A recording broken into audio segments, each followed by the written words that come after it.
പണിയെടുത്താൽ കൂലി ഉറപ്പാകണം. ആ ഉറപ്പ് ഇല്ലാതാക്കുകയാണ് പുതിയ ഉത്തരവ്. സാമ്പത്തിക വർഷത്തെ ആദ്യ പാദത്തിലാണ് രാജ്യമെങ്ങും 70% ജോലികളും നടക്കുന്നത്.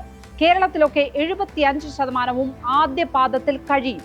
തൊഴിലുറപ്പ് പദ്ധതിയിലെ നിബന്ധന അനുസരിച്ച് ജോലി കഴിഞ്ഞാൽ 15 ദിവസത്തിനുള്ളിൽ തൊഴിലാളിയുടെ അക്കൗണ്ടിൽ പണമെത്തണം.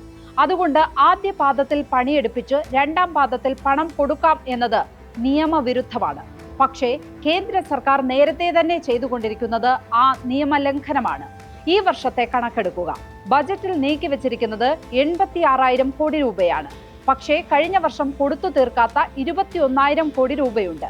അത് ഈ വർഷം ആദ്യം തന്നെ കൊടുക്കണം. 2 മാസം കഴിഞ്ഞിട്ടും അതിൽ പോലും 19,800 കോടി രൂപ ഇപ്പോഴും കുടിശ്ശികയാണ്.